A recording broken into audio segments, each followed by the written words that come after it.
Balcon.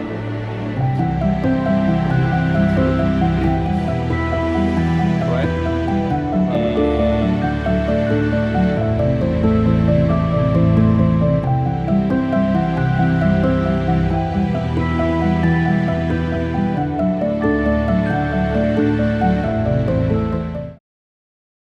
Hey, here we are in Genova, Italy with William.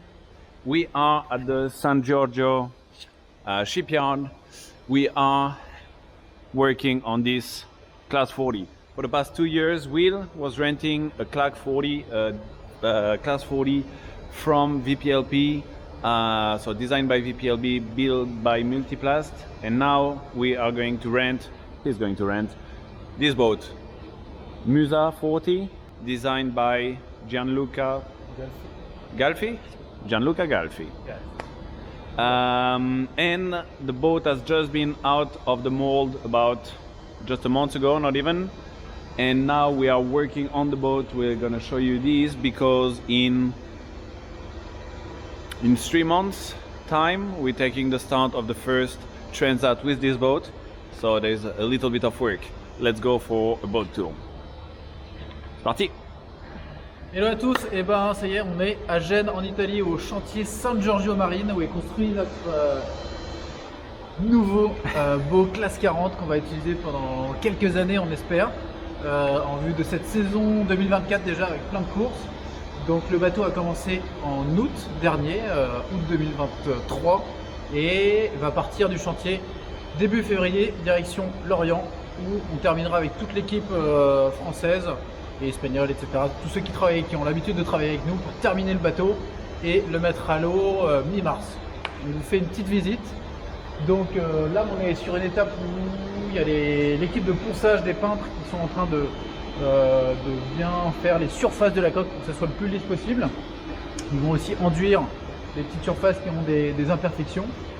Et nous, on est là depuis 10 jours, donc avec Hugo, que vous connaissez tous, pour faire ce qu'on appelle l'accastillage à blanc. Donc c'est tous les perçages pour toutes les pièces d'accastillage qui vont être montées dans le futur sur le bateau. En tout, il y en a 211. Donc pour chaque pièce, il faut imaginer qu'il y a 3 à 4 vis, donc ça fait beaucoup de petits trous à faire à la bonne taille, avec les bonnes vis, les bonnes rondelles. Et s'assurer surtout, ce qui est le plus important, que toutes les pièces, tout ce qu'on a imaginé en dessin va bien fonctionner. On a la chance que ce soit le 4e bateau de cette série. Donc les skippers précédents, Brojo Beccaria, Alberto Riva, ont été assez transparents avec nous sur tout leur retour d'expérience sur le bateau.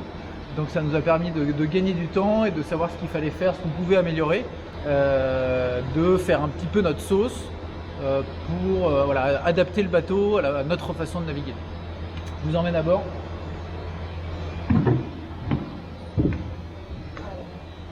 Comment ça se fait qu'il n'y ait personne qui travaille à bord? Alors ouais, il n'y a personne, normalement il y a une grosse équipe qui travaille tous les jours, l'équipe du chantier qui sont des experts en composite, qui construisent la boîte. Mais là on est dimanche, donc nous on fait des heures sup et on en profite que le bateau soit totalement libre pour avancer tranquillement au maximum. Et nous, donc ce qu'on a fait cette semaine, c'était le gros du travail. Ici on est dans le cockpit, donc c'est là où on va vivre, on a, attention l'enduit.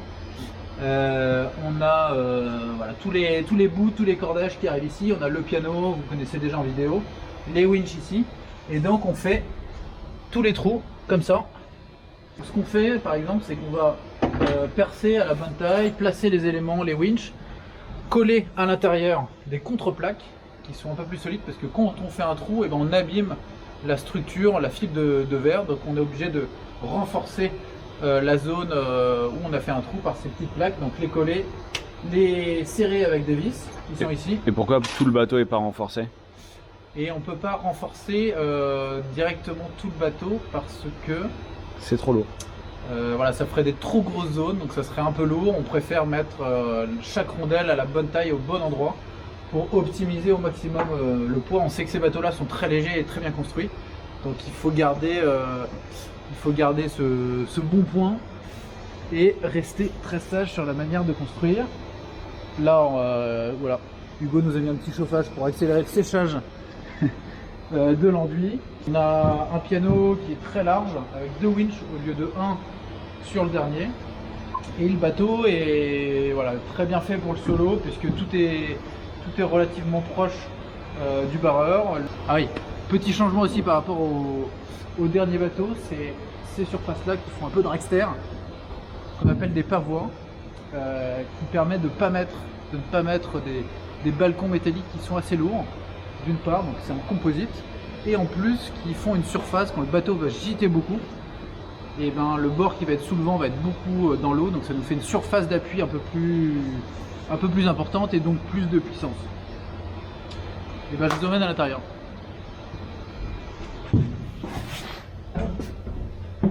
Et ben nous voilà à l'intérieur. On peut voir la belle architecture de Gianluca. On dirait une vraie baleine, ce bateau, un vrai squelette géant. Il y a beaucoup plus de structures que dans le bateau précédent. Par contre, les structures du coup sont plus fines. Donc dans l'architecture de ce que Gianluca l'architecte a pensé, c'est d'avoir un bateau très très rigide, longitudinalement. Voilà. Parce que les bateaux, on leur met beaucoup d'efforts, donc ils ont tendance à se plier comme ça. Et il faut essayer de les renforcer, et donc c'est le but de toute cette structure là.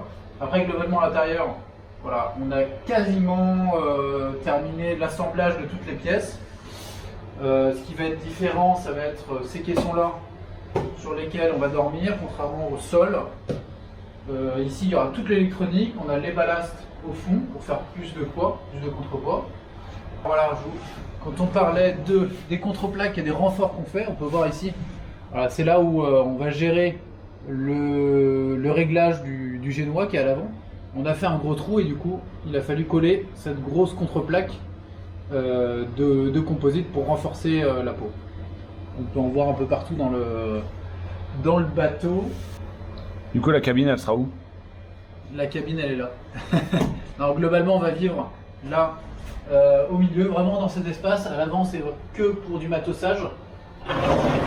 Mais globalement, on va vivre ici. Ici, il y aura toute l'électronique, l'ordinateur pour faire la navigation, et un petit siège avec un pouf ici. Donc je dormirai soit là, soit là-dessus. L'électronique. Ici, on a une gouttière pour que tous les voûtes, les drisses, etc., qui vont à l'avant du bateau reviennent à l'arrière, sans qu'il y ait de qui rentrent dans le bateau. Ça a aussi un usage structurel pour la déformation du bateau. Derrière, ce sont les trappes, les couloirs, donc pour mettre du matériel, mais aussi pour pouvoir sortir du bateau en cas de problème, où il y a le radeau de survie et une trappe pour sortir. Le moteur au milieu, avec l'hélice. On n'a évidemment pas le droit d'utiliser l'hélice quand on est en course, mais elle va nous permettre de créer de l'énergie, en plus des panneaux solaires qui seront au-dessus du roof à l'extérieur. Alors là, on est en dessous du piano, donc l'entrée, vous pouvez voir ici justement tous les petits renforts qu'on a fait. Vous voyez les trous dehors, et là c'est toutes les petites plaques qu'on a mises pour chaque pièce. Donc ça, c'est les constrictors pour retenir les bouts, avec des guides qui sont à l'avant. Voilà, on aurait pu mettre une grande plaque, mais on gagne du poids aussi en faisant vraiment chaque pièce sur mesure pour chaque renvoi, chaque poulie, etc. On a une petite fenêtre aussi, ça c'est assez différent de l'autre bateau. Des autres bateaux, on ne pouvait pas faire une porte pour plusieurs raisons, mais du coup on a quand même décidé de faire une petite fenêtre pour servir le café, pour aussi voir l'ordinateur quand on est dehors, quand on est en train de barrer, et voir où il faut aller. Et puis quand même se faire un petit plat avec la vue sur la mer. Alors on va devant, ici on est au pied de mât. Au pied de mât, donc on a le mât qui est posé juste au-dessus, donc c'est vraiment pour le coup la pièce névralgique du bateau. Tous les plus gros efforts sont renvoyés ici. On a le mât, la quille qui sera fixée par 3 boulons ici, Et voilà, le but c'est que ce soit le plus rigide possible. Tous les efforts sont envoyés devant, derrière, sur les côtés. Et plus on avance, voilà, plus on est donc dans la soute à voile de matossage. Devant, on a une boîte qui doit être étanche, qu'on appelle la crash box. Si on se prend quelque chose, un container, le but c'est que l'eau ne rentre pas à l'intérieur du bateau, donc elle sera fermée. Et la trappe pour sortir les voiles. Voilà, on est sur le pont du bateau. Donc là, on sera juste en avant du mât, entre le mât et le J1 qui est devant. Donc voilà, un peu le détail de ce qu'on a fait ces derniers temps. On a percé un peu tous les points stratégiques où vont venir se fixer des éléments d'accastillage. Donc ici, c'est le J3 qui va venir se fixer. Il y aura des filoirs ici, donc à chaque fois, on a des contreplaques. Et tous ces trous, il faut essayer d'être le plus précis possible pour voilà, que le bateau il soit symétrique autant que faire se peut et qu'il marche aussi bien d'un côté que de l'autre. On colle aussi des padailles, donc ça va être des trucs textiles qui n'est pas forcément structurel mais qui va permettre d'attacher plein de choses sur le pont. Là on aura le J2, ici on aura le J1 qui s'accrochera et ce sera aussi le point de rotation du bout dehors, parce que sur ce bateau, ce qui n'était pas le cas du précédent, c'est qu'on aura un bout dehors qui s'oriente. Donc ça pareil, c'est en termes de performance, ça peut être un gain important. Ça rajoute aussi pas mal de complexité de manœuvre. Voilà, là il y aura le balcon qui va s'accrocher. Là ce sera les commandes du bout dehors. Donc toutes ces choses-là, elles n'étaient pas là il y a 5 ou 6 jours quand on est arrivé. Donc c'est plein de choses qu'on a collées, percées et on essaye d'avancer au maximum. On a ici donc le capot avant qui n'est pas encore fixé mais qui est déjà pré-percé. On a plein de trous comme ici, là, sur le côté qui permet de voilà, régler le J1. Donc ça c'est pareil, des choses qui n'y étaient pas. On vient à l'instant d'installer les cadènes, donc c'est là où s'accrochent les ridoirs qui permettent de tenir les haubans qui eux-mêmes tiennent le mât. Et voilà, et peut-être la dernière chose, c'est que en fait, le pont a été fait séparément de la coque. Donc d'abord, le pont et la coque ont été collés. Et ensuite, le roof, donc toute cette partie-là, a été faite séparément. Et elle a été posée hier ou avant-hier sur le pont, ajustée. Et ensuite, c'est greffé. Donc le greffage, c'est quoi? On colle les deux ensemble et ensuite on met des tissus qui vont de là à de là et qui permettent de rigidifier l'ensemble. Et par-dessus, maintenant, en bleu, là, il y a l'enduit qui est en fait la couche de finition. Ça c'est pas technique mais c'est pour avoir un beau bateau qui biche. Alors pourquoi on met de l'enduit? Tu peux montrer comment ça se voilà, passe quand on met pas d'enduit? Quand on met pas d'enduit, ça ressemble à ça. Voilà, c'est pas très homogène. Et donc on met beaucoup d'enduit comme là. Là ça peut sembler un petit peu excessif. Mais ensuite quand on le ponce, voilà, ça fait un truc qui est plus homogène comme ça. Là on voit encore les différences de couleurs. Par-dessus il y a un primaire qui va permettre de fermer tout et de bien accrocher la peinture de finition qui ira par-dessus le primaire. Donc là il y en aura partout aussi ici. Et ça c'est un peu la dernière étape. Mais il faut faire attention parce que le primaire, l'enduit est assez lourd, donc il faut faire attention de ne pas trop en mettre. Ici du coup, comme le roof est fait en une pièce, ça pour l'instant c'est mat, mais en fait ça ce sera découpé. Et il y aura là des plexiglas qui permettront de fermer la véranda et de voir les voiles quand on est à l'intérieur du roof. Voilà. Tu peux nous montrer la quille? La quille, ouais, elle est là-bas, il va falloir descendre. Nous avons le voile de quille ici, dans sa petite tente. Ça, c'est la tête de quille, c'est la partie qui va rentrer dans le bateau et qui va du coup être accrochée au bateau. Ça c'est le voile de quille, donc qui sera vers le bas comme ça. Et là, il y a l'accroche du bulbe que je vais vous montrer juste après. Donc là, pareil, c'est gros morceau en métal à l'intérieur, de la mousse, de la fibre. Là, on en est au primaire, ponçage, reprimaire, etc. Et voilà, là, cette grosse torpille, c'est le bulbe de quille. Donc c'est ce qui va s'accrocher en bas de la quille.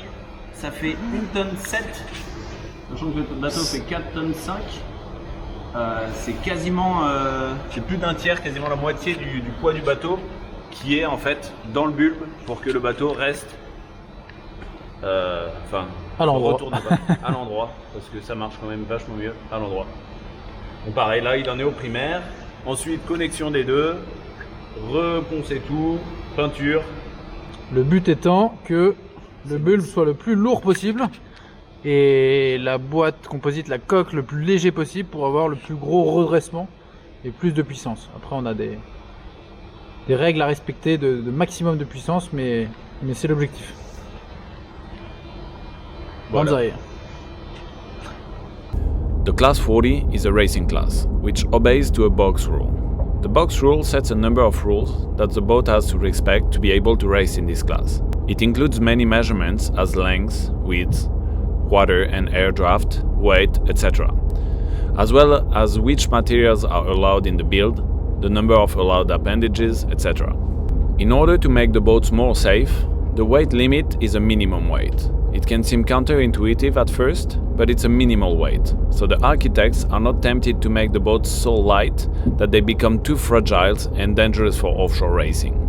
But if it was only a minimal weight, the architects would build an extremely light hull and put all the rest of the weight in the keel bulb. That's where righting momentums come into play.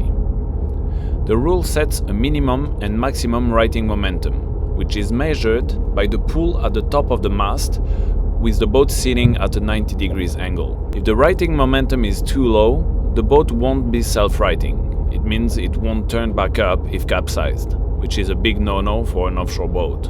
But if the righting momentum is too high, the boat becomes more and more powerful, so able to carry more sails, go faster, and eventually stress the hull structure too much, eventually conducting to it failing, which is also not okay for an offshore boat. So when building a new boat, the architect and the shipyard work together to have a boat that is at the maximum allowed righting momentum while having a hull as strong as possible. Premier tour, ça fait quel effet? Un énorme stress. Est-ce que t'as pas mis trop en arrière là? Genre centré là.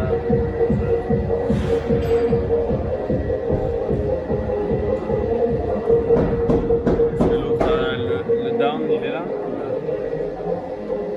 Le down il est là. Il est là. Et après.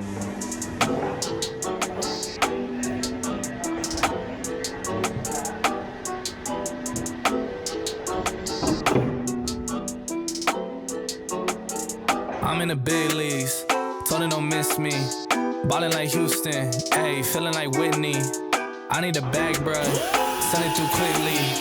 I'm making his dog, like I'm in the big leagues. Told him that I gotta go, dog.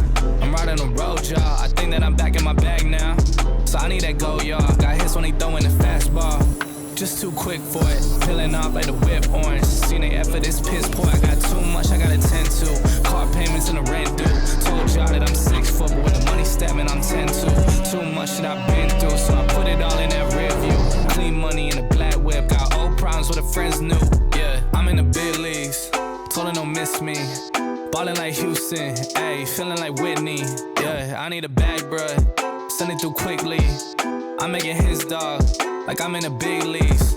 Yeah, I told him I'ma hit it out the stands. I deserve another 100 bands. I deserve another 100 fans. Told them this was always in the plans. I just did it cause they said I can. Blowing euros when I'm down in France. Labels asking how I build a brand. Told them put a check up in my hands. Boy got time, no cap. Made a few checks, but they all in the raps. Had a few friends, but they suck in the past. I don't even trip when I'm thinking about that. Hopped in the whip and we all in black. Shawty wanna ride till I hop in the back. 0 to 100, seen the rap on the dash. They ain't catching up, like I'm moving too fast. I'm in the big leagues. Told them don't miss me. Ballin' like Houston, ayy, feeling like Whitney. I need a bag, bruh, send it through quickly. I'm making his dog, like I'm in a big league.